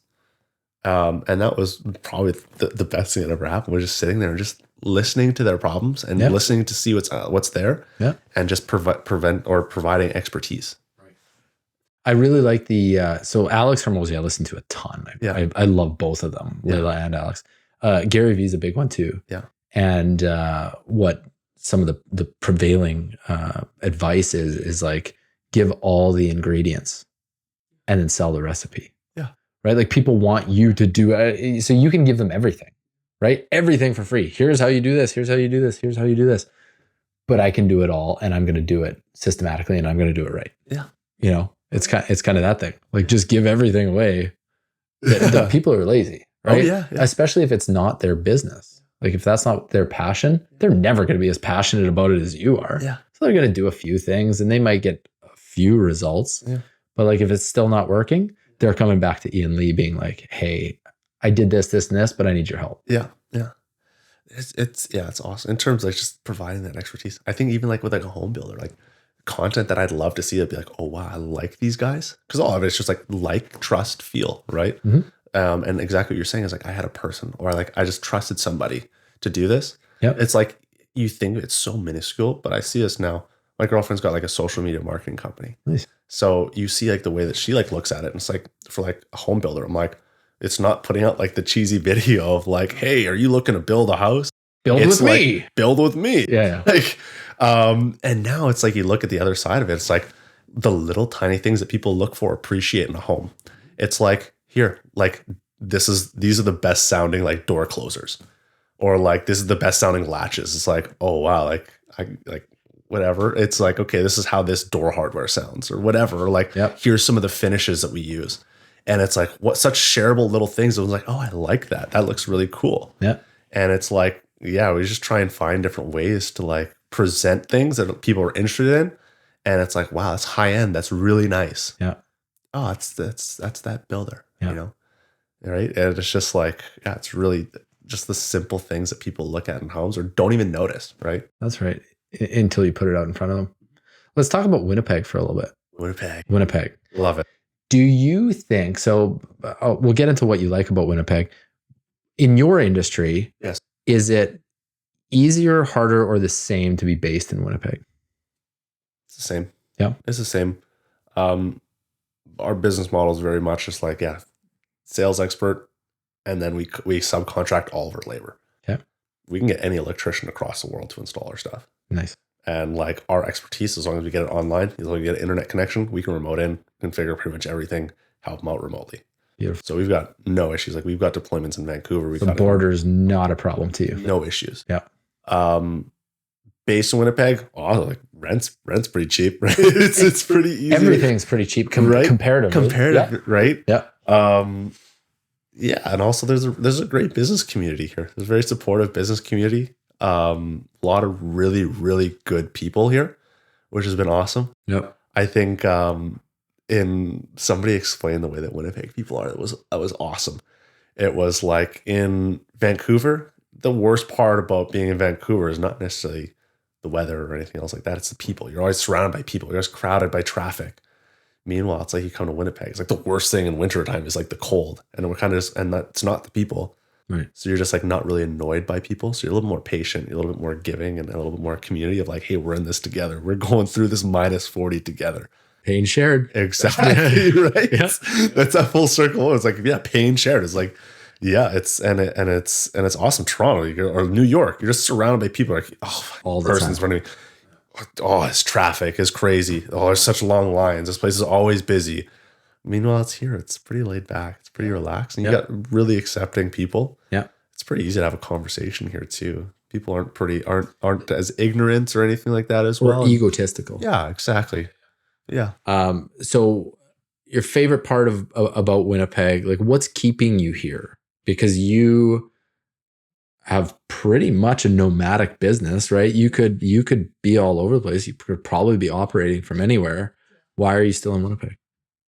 Friends, family. I think it's the people, man. Yeah. Like I've lived in Vancouver, met some great people, but it just wasn't it. Yeah. I don't know. It's hard, man. I love the city in terms of like, yeah, we've got ups, downs. You invest in like biggest thing for me that like made the biggest difference was like -40 winters suck. Other than that, like I think we all agree it's not that bad weather-wise. Other than the -40. Sunny. Summertime's awesome. Yeah. Sunny in wintertime. You get good vitamin D. You're not depressed from rain and all this other stuff. Yep. And like ever since I started parking like a heated garage, game changer. Like it's like, and I'm good. And we're good. Everything's fine. I love this place. This is pretty awesome. Yeah. So I moved downtown. I was like, this is awesome. And it's just, I'd have to. It's awesome. I love it. It's the best. And then the other part that I think a lot, again, people are pretty laid back and chilled and they're not as like going out and doing things. But the thing that I realized is like when I moved out to Vancouver, I was like, everybody's just out doing things. It's their city. They're out doing things. it's an investment to go outside and go for a walk, right? And people are doing it all the time. Whereas here, it's like, I remember growing up, it's like, I could not picture myself ever like calling a friend and be like, hey, let's go to Assiniboine Park right now. Let's go for a walk. I would do it in Vancouver all the time. Hey, let's hit the seawall. Let's go for a walk. Nice. Nowadays, I do it with my friends all the time. Go, hey, man, like, you want to go for a walk at Birds Hill? A 10, 15-minute drive. Quality of life goes way up. I'm spending 2 hours going for a walk. Nice talk. Yeah. Feel lighter when I come back home. It's nice. Just different things. Just investment back into the city. The power of the walk and talk. Walk and talk. Just different. There's so many cool things that actually happen. Yeah. You just have to go look for it. If Ian Lee was talking to his 18-year-old self, taking everything you need. That guy's trouble. That guy's trouble. Most entrepreneurs, when they think back to themselves at 18, that is kind of it. But if you could actually get through to yourself, what's the big thing that you would tell yourself? I think about this all the time. Like sometimes it's like, what would you tell yourself to change? Or man, I think more so just like be yourself through situations. It's hard to say to change anything because I like the way that everything turned out. Good, bad. Like, I mean, the great things were great. The bad things taught me the right lessons. Yeah. There was a lot of things that, you can go back and say, take it back and be like, okay, like I wish I never did that. But I think like being more accepting of yourself and that's a big one. Yeah. I like that. Yeah. I honestly think that that's a big message for a lot of people is just be yourself. It was for me. Man, it's okay to be yourself. It's okay to be a little bit weird. It's okay. Like not every one-lining joke is going to hit. Yeah. Sometimes people are going to look at you like, whoa, what did you just say? Yeah. And like, yep, that was me. I mean, like I DJ'd for a long time. So I was surrounded by like booze and drinking all the time. And like it's so easy to just become numb, just like, oh, this is who I am. This is just like whatever. And then the other side of it, like these conversations and stuff, it's like I could talk to anybody at the bar. And then all of a sudden it's like I'm nervous on the phone. It's like, what? No, it's like this is like what's going on. So to have the confidence in yourself, there's a couple of guys just on YouTube and stuff like that. It's just like, I don't drink. And they go and interview people and they're like, well, why don't you drink? It's like, well, actually it's so much easier to talk to girls. It's like, dude, just like develop the confidence, work on yourself. Like, and I think younger Ian definitely lacked that. Yep. Like I was good at sports, I was doing all this stuff. And like, sometimes you'd be there. I was like, oh, I don't know if I could talk to that person. And it's like just having the confidence to go have that conversation. Feeling comfortable within yourself. Yeah. Be yourself. And then I think nowadays it's so easy to like escape through like, again, not be yourself, like on Instagram and social media and stuff like that. Yep. And again, it kind of comes back to that earlier topic of like people not saying how they really feel just to try and present another image. 100%. Right? Yep. And like, yeah, it's just, I think that's the main thing. Younger Ian, I think that he did pretty good growing up, being fairly independent and learning different things and exploring the world. But yeah, I think more confidence and being yourself and being uniquely you. Yeah. I too often think of that question. And the first thing I come up is like, even if I did give myself advice, I probably wouldn't have taken it, back then. But I also really like what you said about the regrets, or is there anything that I wouldn't have done? But if you think about it, and Gary Vee says this a lot too, is like, you may not have done something and the next day the world changes and you get hit by a bus. Yeah. Right? Like you don't know what life would have been like because you never know. I think the ones that you feel the worst about are anything that like somebody would have got hurt out of, or like, you know what I mean? Sure. Like different decisions you make when you're young. You're young, dumb. Yeah. If somebody like got hurt out of the whole situation, it's like, yeah, those are the ones that like I wish I could change. The life lesson that came out of it, much different too, right? Like I think it changed me as an individual, as a person. And stuff like that as well. And definitely kind of changed the trajectory of my life. And sometimes you need a little bit of a wake up call. It's like, okay, like I really feel bad. Like I wish like that never happened. I didn't mean anything by it. And stuff like that as well. It's a little reflection, a little self-awareness. Yeah. Like that's and we all kind of need that. And I think that the sooner and the less time that it takes to learn that lesson, from mistake to lesson and a change that goes with it, I think that just comes, that dictates the quality of our life. Yeah. So this is maybe a question flip over to you. is I love the question of like, what would you tell like your 18-year-old self? Mm-hmm. And I was writing this book called The Mountain Is You. So it's all about like overcoming like your basically self-destroying habits and stuff like that. Because you get into comfort. And it's like self-sabotaging is the word that they use actually. Okay. So it's like I got called out for this pretty good. But one of the, they use such specific examples. It's like, have you ever rebuilt your website? I'm like, 4 times. It's like, yeah, like you are stuck in a phase where you are comfortable. This is where you're comfortable. Exactly. Like the productive procrastination is like that part of it is like comfort. The comfort of being in that startup, or comfort in that like, ooh, okay, I'm being productive. I'm going to redo my website because this is going to be positive for my business. Yeah. So when I was reading that book, it was like, okay, like not what would you tell your 18-year-old self, but like picture the highest version of yourself, like 50-year-old wisest version of Daniel. Like, what would he tell himself today? Like, what, like if you could think of that, like what is that 50-year-old Daniel, the highest form of him? How does he make you feel?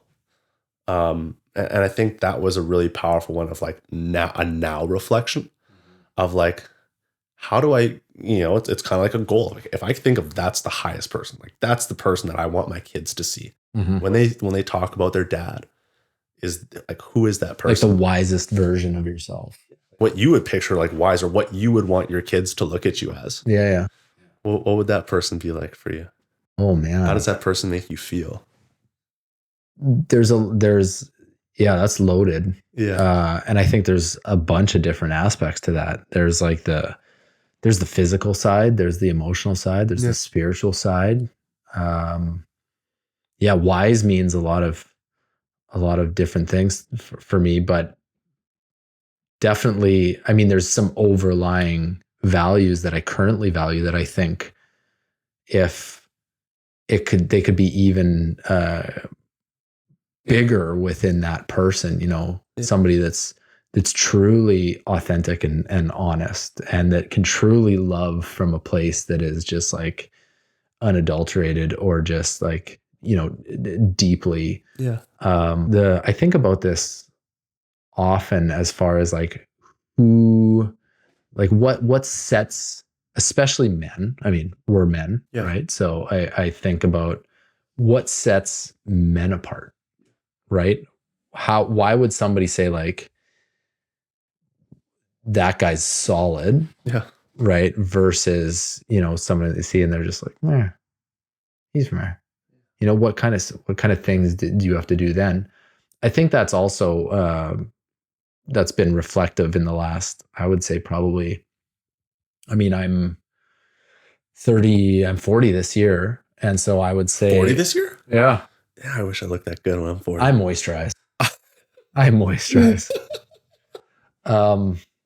So the last 10 years really has been, I got a massive wake up call at 30. And my divorce was the big, like, okay, something's not right here. And whether it's the choosing the partner that I didn't choose well, whether that was me showing up in that and the person that I chose. But there's been a lot of awareness and self-reflection and diving and learning and growing and all that stuff. But I mean, even recently, my views about alcohol and drinking, like those have shifted too within, well, this is relatively new, I would say, like even the last few months.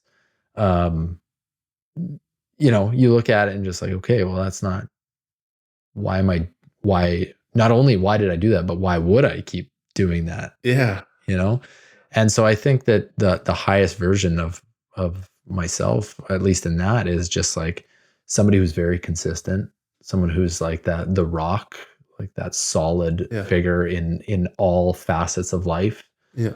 I could probably just keep going on in each of those, but very important question. And I think that that's something too, though, that I've heard people say is just like they have conversations with that person. Yeah. And I can't say that I've gone too deep into that myself as far as being able to like visualize. Yeah. But I do remember reading Think and Grow Rich and being like, okay, well, who would I want to talk to and stuff like that? Yeah. And it happened maybe 6 months ago where I had a problem and I thought about talking to a real estate coach of mine who's now, he died probably 2.5 years ago, I think, maybe almost 3 years now. Yeah.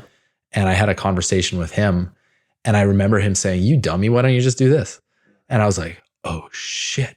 Like there's the answer." Yeah. Like it was incredible. And then it was a time I was just driving at the time. But I think there's huge power in that too. And it's something that I haven't really spent a lot of time in, I suppose. Yeah. When I think about it. But yeah, that's it's such a heavy question.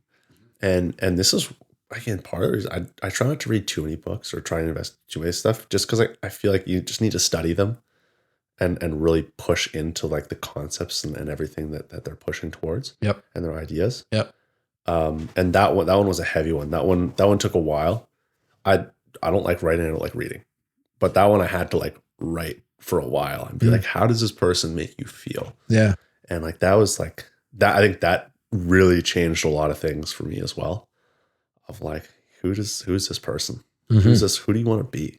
How do you start being that person today? And it's a process. Like that person didn't become that person overnight. Right. That's a lot of years of mistakes. That's a lot of years of lessons. It's a lot of, investment into yourself. Yeah. Investment into family, investment into friends. It's a lot of stuff that kind of goes into becoming that person. See, I get into this also though. I get into I don't know if it's the good or the bad side of it, but I also think like, well, if I knew the answer to that question, why wouldn't I just do it anyways? Right. So clearly there's something that I don't know. And that goes back to like, you don't know what you don't know. Right. Yep. So there's experiences that I've never have experienced yet. That I know will completely shift and change the way that I'm thinking. And, maybe something that I either read or experience or whatever. Yeah. I go on an ayahuasca trip and I, see things from a completely different perspective. Yeah. But I think that there's, you can look at who you want to model after, what attributes from different people. And I think feel is a big one. How do people make you feel? I think one of the differences that I've looked at and seen before is like, everyone wants to be the main character, right? Everyone in their own world is their main character. That's right. Yeah. And part of the one that I've looked at and kind of realized is like, when you walk into a room, are people like, who is that? Or is it like, oh, I want to know that person? Like that person, like, is very inclusive. And I think that's one of the biggest feelings that I want to be able to push towards someone. It's like, I want people to feel like they belong. I think that's like one of the biggest things, like that they're understood, they're accepted. And I think just that feeling of comfort, being able to give somebody a feeling of comfort to really like bring out their true self is, I think that's like one of the most powerful traits of just bringing out to be able to bring out the best in somebody. I think being as like an athlete or something like that, I think that not the biggest compliment is like, oh, well, like he was the best. He was the best. Versus like you get some of those guys just like, man, he brought the best out of everybody. He made the whole team better. Yeah. And it's like, which like and that's kind of the one thing that I've always like wanted to be is like, I think that's like the most impressive trait of all time. Yeah. Is doing that. Well, I met my wife 7 years ago. Yeah. And no, more than that, 8 years ago. And I realized very quickly that people opened up to her extremely quickly. Like telling her stuff that you're just like, she's like, I don't know why they're telling me this. Yeah. But people are just comfortable around me. And like that trait I think is exactly what you're talking about. Like people would within minutes be sharing stuff that you're just like, I'm sure those people are just like, and actually a lot of them have said like, I don't know why I'm telling you this, but I feel like I can, or that I'm supposed to. Like it's really not unnerving, but just like, what is that? Like, what is this special sauce? And so I've learned a lot from my wife. Yeah. Very in a short time. Yeah. Yeah. How early did you know that she was gonna be your wife? You guys go on a few dates and you're like, So this is a interesting thing is that like I had a coach of mine. Well, I was at my lowest. I had a coach of mine be like, well, what do you want in a partner? And I was like, I don't know. Yeah, I don't know. And he was like, well, if you don't know, how are you going to know when you find it? Yeah. Idiot. Yeah. Right. And so I wrote out, and he's like, I want you to write out everything. Just write out what you want. Don't write out what you don't want. Write about what you want. Yeah. And so I wrote up what I want. And he's like, okay, after you're done that, write 3 to 5 non-negotiables. Yeah. And this is, if you're on date 10 and this thing comes out, you're pulling the plug. Yeah. Right. Or date 100. I don't care what it is. Like, these are non-negotiables. Yeah. So I finally wrote those down.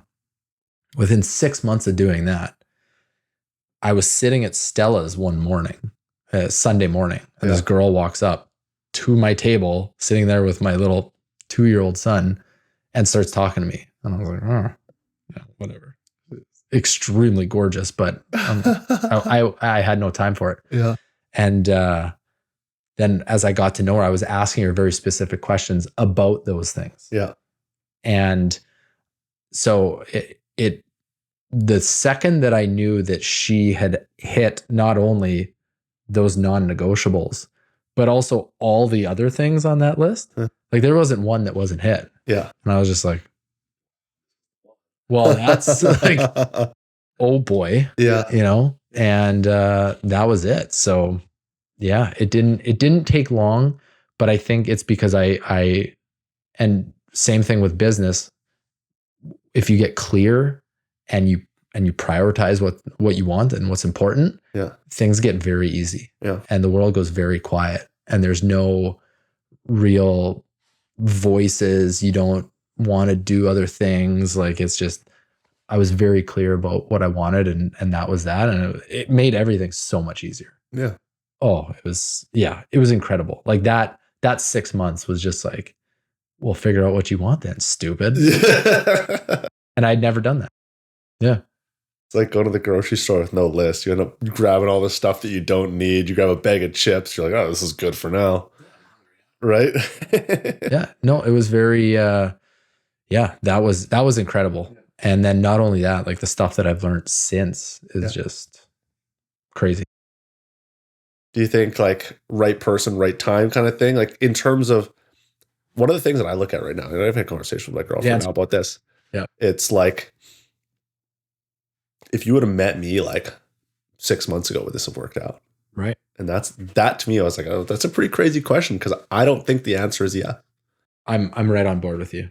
I don't think the answer would have been yes. Yeah. If I met her at 28, 0%. Zero. But the answer is different. Is not just because of my life situation, but also the person that I was. Yeah. So without doing the self work, like I had never really dived into myself. I didn't know who I was. I didn't know what I wanted. I didn't really know what I cared about. Like I was very self-conscious. Yeah. Confident, but in like a inauthentic way. Yeah. You know what I mean? Yeah. And I think my wife is very confident. Yeah. She knows herself. She's known herself. Was that intimidating at first? Sorry? Was that intimidating at first? No. And the reason why was because I put in so much work into myself that I knew who I was. I was authentic. I was myself. I didn't care whether she liked it or not. Yeah. Like I didn't need her. She didn't need me. Yeah. I think her confidence would have crushed me, and she wouldn't have been attracted to it. Oh no. She wouldn't have been attracted to me. Yeah. Now she has a different opinion about it, but at the same time, I think 0%. I think one of the craziest ones, I had one of these conversations the other day where it was like, usually you find the one that you're looking for, you're not looking. Yeah. Mainly because I think that you're not putting the pressure on yourself to be that perfect person. And you can be like unapologetically you. Yeah. You can be so authentic, and it's like, you don't like it? All right. Yeah. And it's just like this one, I was like, in previous relations, you kind of tiptoe, you kind of hide a couple little flaws, and now it's like it gets exhausting, right? And then all of a sudden you're just like completely like authentic, and it's just like, this is who I am. Like this is like the weird, silly, goofy times that I'm having, versus like, hey, I'm a little bit anxious today. Like today I don't really feel like being super crazy or like, you know. But that also goes back to our conversation about if you're lying about where you are. Yeah. Right. So you start dating someone and you're pretending to be someone else. Yeah. Well, of course, this fucking thing's going south when you start being real. Hey, we have all these problems. Yeah, that's because you lied about who you were, stupid. Right. You know what I mean? And you covered up that like productive procrastination in another form was very much just like, I can't actually hang out today. I'm really busy. Yeah. Yeah. You know, you're doing something else instead of what you really should be investing into. Or if you want that relationship to work, right? It's like investing into the hangout and stuff like that versus like, okay, like things didn't really go great today. So I'm just going to like flood my life with a bunch of other tasks that I have to do, you know. Yeah. It's kind of like made up, fabricated thing. So I think it's very, and I've said this already, is that business and life are very similar. So how you show up in one is how you show up in the other. Yeah. And how you do one thing is how you do everything. Yeah. And there's no difference between ethics and business ethics or values and business values. It's all one thing, right? Yeah. But I was very clear about what I wanted. And I prioritized. So in business, when you do that, there's no anxiety because you know what you need to do and you just fucking do it. Right. Yeah. So in my relationship, I was very like, I don't know if this would have worked with everyone either, but on our first date, I just asked her straight up, like right at the start, I was like, what are your top 5 values? If she didn't answer, she didn't know, it was over. Yeah.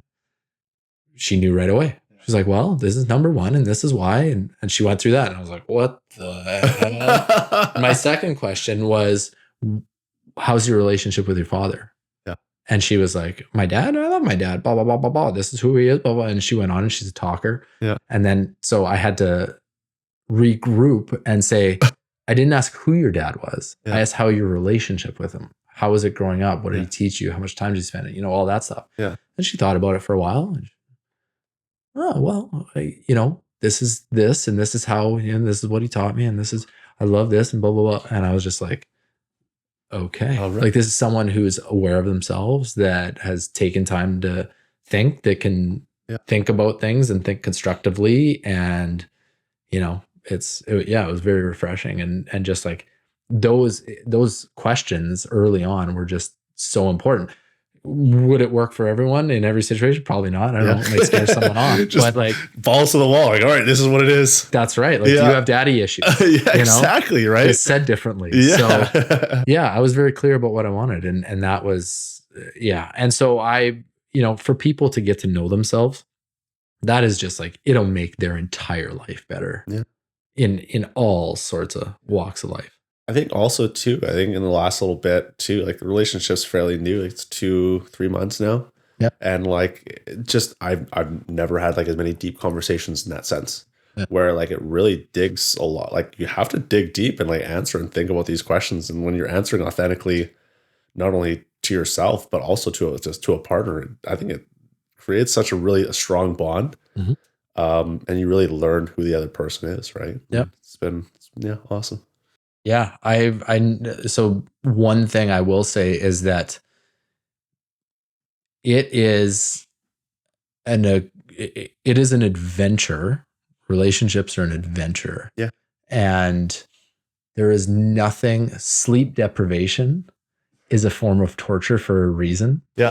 And children and businesses and all of this, like everything, it can really alter how somebody shows up. But I think that intention and getting to know someone's true like value system and what they deem important, and the ups and downs are what is the big thing, right? Yeah. And staying there in the downs and being part of it and experiencing and present in the ups is also important. So yeah, it's crazy.